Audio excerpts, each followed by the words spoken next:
पहले मैं अपना परिचय आपको दे दूं। हरिहर पांडे, मैं अध्यक्ष श्री काशी ज्ञानवापी अविमुक्त क्षेत्र न्यास, अध्यक्ष कपाल भैरव लाड भैरव प्रबंध समिति वाराणसी। मज़े की बात यह है कि मैं लोकतंत्र सेनानी हूँ और भूतपूर्व प्रधानमंत्री श्रीमती इंदिरा गांधी जी द्वारा प्रताड़ित एक मनुष्य हूँ। मैं आपको बताऊं, नुपुर शर्मा ने जो भी बयान दिया, सांचे को आँच कहाँ। नुपुर शर्मा बहुत सही, सामयिक, उचित और उचित समय में जो बयान दिया है वह अति सराहनीय है। जितना उस बयान की प्रशंसा की जाए वह कम है। मज़े की बात यह है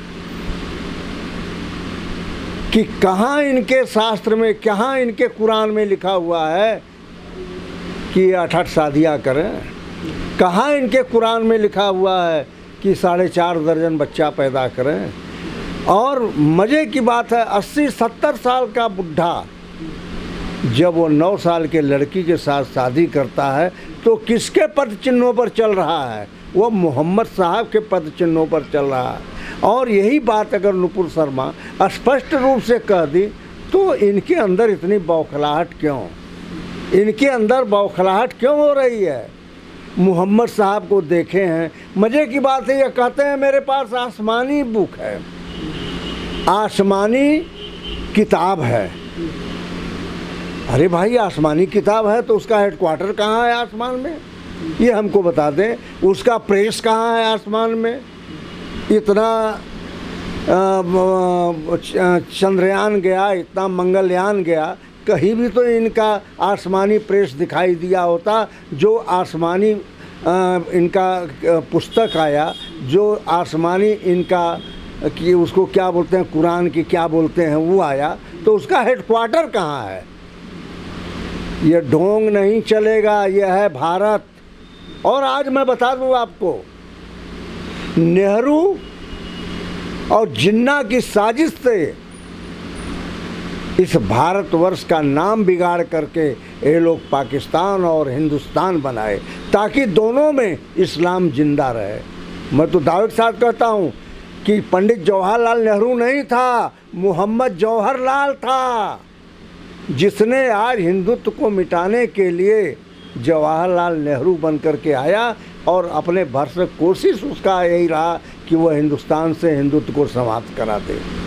नुपुर शर्मा के बारे में जो बात हो रही है, मैं तन मन धन से समर्पित होकर अपनी भैरव सेना लेकर और अपने संगठन को लेकर मैं नुपुर शर्मा का समर्थन करने के लिए कटिबद्ध हूँ। मैं भारतीय जनता पार्टी के राष्ट्रीय अध्यक्ष महोदय से अपील करूँगा, फिद्दी न फिद्दी, फिद्दी का सुरवा। कतर की क्या औकात है? जो एक बनारस शहर का क्षेत्रफल है वही पूरे कतर राष्ट्र का क्षेत्रफल है। अगर वो तेल नहीं देगा तो भारत को तेल नहीं मिलेगा। कतर के धमकी से भारत को घबराने की क्या ज़रूरत थी? या अरब कंट्री के धमकी से भारत को घबराने की क्या ज़रूरत थी? मैं भारत सरकार से अपील करना चाहता हूँ कि अगर वह हिंदुत्व की रक्षा करना चाहते हैं, भारत को समृद्ध देखना चाहते हैं, भारत को खुशहाल देखना चाहते हैं, तो इस देश में अतिशीघ्र हिंदू राष्ट्र की घोषणा कर दे। और इनका पत्थरबाजी भी सब अंदर घुस जाएगा, इनका बमबाजी भी सब अंदर घुस जाएगा, इनका अल्लाह हो अकबर हो सब अंदर चले जाएंगे। हम आपसे कहना चाहते हैं कि आलोचना करना ये मानव का नेचर है। भगवान शिव का आलोचना हुआ, मर्यादा पुरुषोत्तम भगवान शिव का आलोचना हुआ, हनुमान जी की आलोचना हुई, तो इनके पैगंबर क्या कहीं से टपक पड़े थे? पैगंबर, what do you mean by पैगंबर? पैगंबर है क्या? पैगंबर की परिभाषा ही हमको बता दें कि पैगंबर की परिभाषा यह है। और नुपुर शर्मा पैगंबर का आलोचना कर दी या कुछ भी कह दी तो इतना बड़ा बितंडा खड़ा कर दिए। लेकिन मैं कहना चाहता हूँ कि जिस दिन हम बितंडा पर उतर जाएंगे उस दिन इनको भागने का जगह नहीं मिलेगा। इसलिए नूपुर शर्मा को तत्काल बहाल किया जाए, नूपुर शर्मा की सदस्यता वापस किया जाए और नूपुर शर्मा के ऊपर जितने भी आरोप प्रत्यारोप लगाए गए हैं पुलिस में वह सब वापस लिया जाए, तब तो ठीक है, वरना इनकी पत्थरबाजी का जवाब हम देने के लिए तैयार हैं। एक मुस्लिम लेखिका भी हैं तस्लीमा नसरीन, अभी जो आप कह रहे थे कि आलोचना का अधिकार सबको है, उनका भी बयान आया था कि आलोचना से तो कोई ऊपर नहीं है, चाहे कोई भी मनुष्य हो, देवी देवता हो, पैगंबर हो, खुदा हो, क्योंकि आलोचना नहीं करेंगे यदि आप मनुष्य हो के तो फिर आप गुलाम ही हैं ना, कि आपको कोई चीज़ कह दिया गया तो आप वही मानिए। मनुष्य अपनी बुद्धि का उपयोग तो करेगा। अच्छा साहब ये बताइए सर कि जैसे नूपुर शर्मा के बयान पे तो बात हो रही है कि उन्होंने पैगंबर के बारे में और मोहम्मद के बारे में ये बोल दिया जो कि पुस्तक में लिखा है, इस पे नहीं बात हो रहा है कि जो उकसाया था तस्लीम रहमानी ने, शिव जी को कुछ उसने अपशब्द कहे थे, उसकी कोई बात नहीं कर रहा, उस पर FIR भी नहीं हुई है। देखिए, हम धन्यवाद देना चाहेंगे मोहतरमा तस्लीमा जी को। अंतरात्मा की बात उन्होंने कहा। आलोचना मनुष्य का मौलिक अधिकार है। आलोचना करने से आदमी के अंदर सुधार आता है। आलोचना नहीं होगा तो इंसान को अपनी कमियां नज़र नहीं आएंगी। इसलिए आलोचना प्रत्यालोचना मनुष्य जीवन के लिए अति आवश्यक है। तस्लीमा जी कही है यह बात, सराहनीय है, मैं उनको धन्यवाद देना चाहूँगा। उन्होंने अपने आत्मा के आवाज़ को प्रदर्शित किया, इसके लिए बार बार मैं उनको धन्यवाद देना चाहूँगा। लेकिन ये जो अपने आप को मुस्लिम गुरु बनते हैं, जो अपने आप को महान बनते हैं, मदरसे में पढ़ कर ही आए हैं, इनको कोई ज्ञान नहीं है। इनको एक ही ज्ञान है कि छोटे छोटे बच्चों को पत्थर पकड़ा देना, ग्रेनेड हाथ में पकड़ा लेना, पेट्रोल बम हाथ में पकड़ा लेना, मारो। तो असल में इनका every action to reaction called संस्कार। इनका जो संस्कार है मक्का मदीना में शैतान को पत्थर मारने का, तो हिंदुस्तान के इंसान को अगर इस शैतान समझ रहे हैं तो इनकी बहुत बड़ी भूल है। हिंदुस्तान का हिंदू समाज इनके पैगंबर से अधिक महत्वपूर्ण है। इनका पैगंबर भी हिंदुस्तान ही से निष्कासित था, जो गया है खाड़ी देशों में और वहाँ से इस्लाम धर्म का इस्लाम मजहब का धर्म तो मैं कहूँगा नहीं, उनका कोई धर्म ही नहीं है। इसलिए मजहब में उनका धर्म नहीं है कि जो अपने बेटी से शादी कर ले, अपनी बहन से शादी कर ले, अपने भतीजी से शादी कर ले, अपने भांजी से शादी कर ले, अपनी माँ के बहन से शादी कर ले, अपने बाप के बहन से शादी कर ले, उसका धर्म नहीं है। ये मजहबी होते हैं, इनका मजहब है। 1438 साल पहले हिंदुस्तान से निष्कासित व्यक्ति जब अरब कंट्री में गया है तो हिंदुओं से बदला चुकाने के नियत से उसने हिंदुओं के विपरीत धर्म का मजहब का गठन किया है और उस मजहब का नाम रखा गया मुस्लिम मजहब। वो मुस्लिम मजहब कोई मजहब है?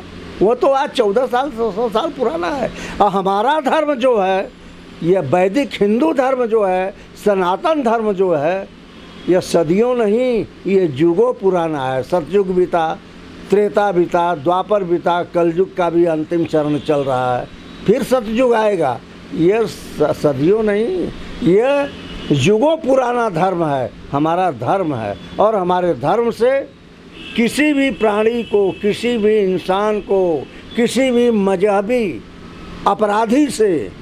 अपराधी अगर हमारे धर्म से टकराना चाहेगा तो उसको बहुत बढ़िया ढंग से जवाब दिया जाएगा। अभी तो हम लोग शांत हैं।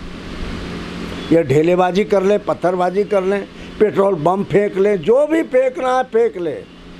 जब फेंकते फेंकते थक जाएंगे तब मैं फेंकना शुरू करूंगा तो इनको भागने का जगह नहीं मिलेगा देश में। आप कह रहे हैं कि 1400 साल में आए थे, उतना पुराना है, लेकिन आसुरी शक्तियाँ तो हमेशा रही हैं। सतयुग में भी असुर थे, द्वापर में भी, त्रेता में भी, अब इस रूप में हैं, तो भी ना बदला। देखिए, असुर कभी नहीं रहे हैं। आर्य और अनार्य की लड़ाई हमेशा रही है। सतयुग में भी रही है, त्रेता में भी रही है, द्वापर में भी, कलयुग में भी। तो जिसकी लुट गई लोई, उसका क्या करेगा कोई। ये मजहबी न आर्य में है न अनार्य में है, ये केवल पत्थरबाज हैं। इन पत्थरबाजों से सरकार को सावधान रहना पड़ेगा। अच्छा, बुलडोजर वाले बाबा एक्शन ले रहे हैं, बुलडोजर एक्शन चल रहा है तो विरोध हो रहा है। वो ऐसे कह रहे हैं कि सरकार ही न्यायपालिका बन गई है, सरकार ही भगवान। विपक्ष वाले भी, अखिलेश यादव भी कह रहे हैं कि ये निर्दोष पे, बेचारों पे बुलडोजर चला रहे हैं। देखिए, हमारे महाराज जी जो हैं, हमारे प्रदेश के मुख्यमंत्री योगी आदित्यनाथ जी जो हैं, उनको किसी भी प्रकार का लोभ नहीं है, न किसी से उनका मोह है। पापोपि पश्यति भद्रम जावत पापम न पश्यते। जिसका पाप उजागर होता है उसके लिए बाबा बुलडोजर लेकर खड़े हैं। जिसका पाप उजागर हो रहा है उसके लिए बाबा का बुलडोजर उसको सजा देने के लिए मौजूद है। और हम बाबा जी को या आदित्यनाथ जी को मैं बार बार बधाई देना चाहूँगा कि उन्होंने प्रदेश में जो एक अस्थायी रूप से सरकार चलाने का संकल्प लिया है, अपराध को समाप्त करने का, इन आतंकवादियों का सर्वनाश करने का जो संकल्प लिया है, उस संकल्प में अगर मुझे अपना प्राण भी न्यौछावर करना होगा तो मैं आदित्यनाथ जी मुख्यमंत्री उत्तर प्रदेश के साथ न्यौछावर करने के लिए तैयार हूँ। और बुलडोजर तो चलेगा, किसी मजहबी के यहाँ ही नहीं चलेगा। अगर कोई हिंदू है अपराध करेगा तो उसके यहाँ भी चलेगा। अगर कोई हिंदू है माफिया है तो उसके यहाँ भी बुलडोजर चलेगा, वो चाहे मुसलमान हो या हिंदू हो। जो अपराध करेगा उसके लिए बाबा का बुलडोजर तैयार है। राहुल गांधी के बारे में क्या कहेंगे? उनको ईडी से पूछताछ हो रही है, लेकिन कांग्रेस के बड़े बड़े नेता, मुख्यमंत्री तक, सांसद, विधायक सब लोग दिल्ली में डेरा डाले हुए हैं। मज़े की बात यह है कि हमारे राहुल गांधी जी, अगर आप सही हो तो आपको मजमा जुटाने की ज़रूरत क्या है। अगर आपके दामन में दाग नहीं है, आप चोरी नहीं किए हो, आप हेरा फेरी नहीं किए हो, आप तिकड़म दूड़ी नहीं किए हो, तो उन लोगों को आप बुलाकर बैठे हो जिनके दामन में दाग है। हुड्डा कितने अच्छे हैं, राजस्थान का मुख्यमंत्री कितना अच्छा है, छत्तीसगढ़ का मुख्यमंत्री कितना अच्छा है। आज बहुत अच्छा लगा जब हमारे भारतीय जनता पार्टी के प्रवक्ता जी ने कहा कि प्रदेश का काम छोड़ करके ये राहुल गांधी की सुरक्षा में बैठी। क्या ये पुलिस के अफसर हैं क्या, या फौज के जनरल हैं क्या? ये क्या सुरक्षा करेंगे? ये तो सुरक्षा करने के नाम पर अपनी सुरक्षा के लिए पहुँचे हैं ताकि मेरी कुर्सी बची रहे। राहुल गांधी खुश रहेंगे तो मेरी कुर्सियाँ बरकरार रहेगी। इस बात को मुख्यमंत्री राजस्थान भी सोच रहे हैं, इस बात को मुख्यमंत्री छत्तीसगढ़ भी सोच रहे हैं। ये जानते हैं कि अगर चौकीदारी नहीं करूँगा, सोनिया गांधी और राहुल गांधी का चौकीदारी नहीं करूंगा, तरफदारी नहीं करने चलूँगा, धूप में नहीं बैठूंगा, तो कल को हमारा हो सकता है टिकट कट जाए, हमारा रास्ता साफ हो जाए। तो कोई बात नहीं है। देखिए, चोर के दाढ़ में तिनका, बड़े बुजुर्ग कह गए हैं इस बात को कि चोर के दाढ़ में तिनका। अगर राहुल गांधी बहुत साफ पाक हैं तो उनको हमारी तरह से बैठकर स्टेटमेंट देना चाहिए ईडी वालों के सामने कि जो जांच करना है कर लो, मैं अपने जगह सही हूँ। फिर डर किस बात की? तब किस बात की डर है राहुल गांधी को, किस बात की है सोनिया गांधी को? आज ही उनको कोरोना होना था, कोरोना नहीं हुआ है, उनको रोना आ रहा है।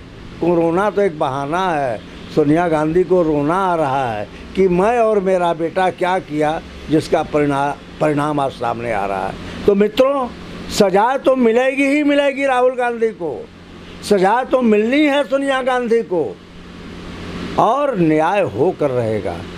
जिस तरह से नेशनल हेराल्ड का इन्होंने दमन किया है, लूटा है, लूट कर अपना खजाना भरा है, तो सजा तो इनको मिलना ही चाहिए और मिलेगा। और पाप, मैं एक बात आपसे कहा कि पाप बोलता है, पाप डोलता है, पाप कभी चुप नहीं बैठता है। फर्क यही है कि पाप दिखाई नहीं देता है। तो इन दोनों का पाप जो है इनके सामने है। देखिए, कांग्रेस वेंटिलेटर पर है, ऑक्सीजन लगा हुआ है। जब तक सिलेंडर में ऑक्सीजन है तब तक कांग्रेस जिंदी है, और जहाँ सिलेंडर का ऑक्सीजन ख़त्म हुआ तहाँ ये जय श्री राम हो जाएंगे। मैं तो अभी भी कहूँगा कि आ जाएं बाबा विश्वनाथ के शरण में, जय श्री राम के शरण में, हो सकता है कुछ उनको मुक्ति और मोक्ष मिल जाए। क्यों कि अब इस परिवार को कोई, देखिए सन 1900, मुझे याद नहीं आ रहा है, सन 1967 रहा कि नहीं, 67 नहीं, 71 रहा या 70 रहा। स्वामी करपात्री जी ने कहा था, जब इन्होंने राष्ट्रपति भवन के सामने सन्यासियों को इंदिरा गांधी ने पिटवाई थी, तब स्वामी करपात्री जी ने कहा था कि इस परिवार का अंत सुनिश्चित है। तो संतों की आह, संतों की वाणी कहीं निरर्थक नहीं जा सकती। सठ सुधरहि सतसंगत पाई, पारस परस कुघात सहाई। अगर इंदिरा गांधी जी कायदे से किसी संत के माध्यम से भारत के विकास के लिए कदम उठाई होती, जैसे आज हमारे आदरणीय मोदी जी सात्विकता के तरफ बढ़ रहे हैं, संतों के शरण में चल रहे हैं, जहाँ जहाँ संतों का चरण जहाँ पड़ता है वहाँ परमपिता परमात्मा की छाया बनी रहती है। और संतों की शरण में अगर ये गई होती तो आज इनके परिवार का समूल सर्वनाश न हुआ होता। आई कांग्रेसी आज देख रहे हैं मध्य प्रदेश या छत्तीसगढ़ के और राजस्थान के, यह ताक में हैं कि हमको कोई भाजपा का नेता लिफ्ट दे, मैं तर से कांग्रेस छोड़ करके भाजपा में आ जाऊं। लेकिन भाजपा ऐसे लोगों को शरण देने के लिए तैयार नहीं है। ममता बनर्जी आज दिल्ली में बैठक कर रही थी, तो उसमें राष्ट्रपति के लिए नाम आया है, फारूक अब्दुल्ला का नाम आगे की है और गोपाल कृष्ण गांधी। देखिए, मैं आज आपको बता दूँ, ममता बनर्जी के मूल में अगर जाएंगे तो ममता बनर्जी का नाम मुमताज़ बेगम था। यह बांग्लादेश की रहने वाली है, ओरिजिन इसका मुस्लिम है। ममता बनर्जी का ओरिजिन मुसलमान है। वह मुसलमानों को का वर्चस्व बनाने के लिए वह फारूक अब्दुल्ला नहीं, शेख अब्दुल्ला को भी बुला लेगी जन्नत से, ऊपर से बुला लेगी कि आओ मैं आपको राष्ट्रपति बना देती हूँ। लेकिन फिद्दी न फिद्दी, फिद्दी का सुरवा, देहाती मसला गया है, कहा गया है कि बड़बड़ घोड़ी घास न पावे, लंगड़ी घोड़ी टांग उठावे।